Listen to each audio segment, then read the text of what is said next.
ಇನ್ನು ಗಣಪತಿ ವಿಸರ್ಜನೆ ವೇಳೆ ಘೋರ ದುರಂತದಲ್ಲಿ ಸಾವನ್ನಪ್ಪಿದವರ ವಿವರ ಈ ರೀತಿ ಇರುವಂಥದ್ದು.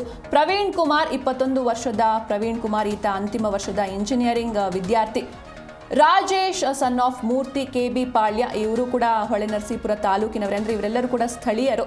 ಇನ್ನು ಈಶ್ವರ್ 20 ವರ್ಷದ ಈಶ್ವರ್ ಸನ್ ಆಫ್ ರವಿಕುಮಾರ್, ದನಾಯಕನಹಳ್ಳಿ, ಹೊಳೆನರಸೀಪುರ ತಾಲೂಕು. ಇನ್ನು ಗೋಕುಲ ಸನ್ ಆಫ್ ಸಂಪತ್ ಕುಮಾರ್, ಇವರು ಹಿರೇಹಳ್ಳಿಯವರು, ಇವರು ಕೂಡ ಈ ಒಂದು ದುರಂತದಲ್ಲಿ ಸಾವನ್ನಪ್ಪಿದ್ದಾರೆ. ಕುಮಾರ್ ಸನ್ ಆಫ್ ತಿಮ್ಮಯ್ಯ, ಕಬ್ಬಿನಹಳ್ಳಿ, ಹೊಳೆನರಸೀಪುರ ತಾಲೂಕು, ಇವರೆಲ್ಲರೂ ಕೂಡ ಸ್ಥಳೀಯರೇ. ಅಲ್ಲೇ ಅಂದರೆ ಸಹಜವಾಗಿಯೇ ಒಂದು ಗಣೇಶನ ವಿಸರ್ಜನಾ ಮೆರವಣಿಗೆ ಇದೆ ಅಂತಂದರೆ ಎಲ್ಲರೂ ಕೂಡ ಭಾಗವಹಿಸ್ತಾರೆ. ಅದೊಂದು ಸಂಭ್ರಮದ ಸಡಗರದ ಒಂದು ಕ್ಷಣ. ಹೀಗಾಗಿ ಇವರು ಕೂಡ ಅಲ್ಲಿ ಒಂದು ಮೆರವಣಿಗೆಯಲ್ಲಿ ಕುಣಿದು ಕುಪ್ಪಳಿಸ್ತಾ ಇದ್ರು. ಆದರೆ ಈ ರೀತಿ ದುರಂತ ಅಂತ್ಯವನ್ನು ಕಂಡಿದ್ದಾರೆ, ಸಾವಿಗೀಡಾಗಿದ್ದಾರೆ.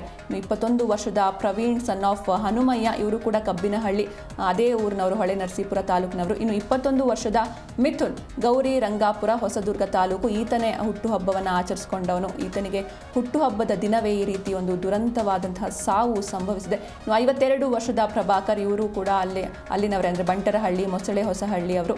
22 ವರ್ಷದ ಸುರೇಶ್ ಸನ್ ಆಫ್ ರಮೇಶ್, ಮರ್ಲೆ ಗ್ರಾಮ, ಚಿಕ್ಕಮಗಳೂರು ಜಿಲ್ಲೆಯವರು. ಇವರು ಬೇರೆ ಬೇರೆ ಊರುಗಳಿಂದ, ಅಂದರೆ 3 ಜನ ವಿದ್ಯಾರ್ಥಿಗಳು ಬೇರೆ ಬೇರೆ ಜಿಲ್ಲೆಗಳಿಂದ ಬಂದು ಇಲ್ಲಿ ಒಂದು ಹೊಳೆನರಸೀಪುರದಲ್ಲಿರುವಂತಹ ಸರ್ಕಾರಿ ಇಂಜಿನಿಯರಿಂಗ್ ಕಾಲೇಜ್ನಲ್ಲಿ ಇಂಜಿನಿಯರಿಂಗ್ ವ್ಯಾಸಂಗವನ್ನು ಮಾಡ್ತಾ ಇದ್ರು. ಸಾಕಷ್ಟು ಕನಸುಗಳನ್ನ ಇವರ ಪೋಷಕರು ಕೂಡ ಕಟ್ಕೊಂಡಿರ್ತಾರೆ. ಇನ್ನೇನು ಇವರು ಇಂಜಿನಿಯರಿಂಗ್ ಮುಗೀತು, ನನ್ನ ಮಕ್ಕಳು ನಮ್ಮ ಕುಟುಂಬಕ್ಕೆ ಒಂದು ಆಧಾರವಾಗ್ತಾರೆ ಎನ್ನುವಂಥ ನಿಟ್ಟಿನಲ್ಲಿ ಸಾಕಷ್ಟು ಆಸೆಯನ್ನು ಇಟ್ಕೊಂಡಿದ್ರು ಪೋಷಕರು. ಆದರೆ ಈ ರೀತಿ ದುರಂತ ಅಂತ್ಯ ಕಂಡಿರುವಂಥದ್ದು ಪೋಷಕರ ಆಕ್ರಂದನ ಮುಗಿಲು ಮುಟ್ತಾ ಇದೆ. 3 ವಿದ್ಯಾರ್ಥಿಗಳು ಸಾವನ್ನಪ್ಪಿದ್ದಾರೆ. ಇನ್ನು 6 ಮಂದಿ ಸ್ಥಳೀಯರು ಸೇರಿ ಒಟ್ಟು 9 ಮಂದಿ ಈ ಒಂದು ದುರಂತದಲ್ಲಿ ಸಾವಿಗೀಡಾಗಿದ್ದಾರೆ. 17ಕ್ಕೂ ಹೆಚ್ಚು ಜನ ಗಂಭೀರವಾಗಿ ಗಾಯಗೊಂಡಿದ್ದಾರೆ. ಇವರಿಗೂ ಕೂಡ ಬೇರೆ ಬೇರೆ ಆಸ್ಪತ್ರೆಗಳಲ್ಲಿ, ಹಾಸನದ ವಿವಿಧ ಆಸ್ಪತ್ರೆಗಳಲ್ಲಿ ಚಿಕಿತ್ಸೆಯನ್ನು ನೀಡಲಾಗ್ತಾ ಇದೆ.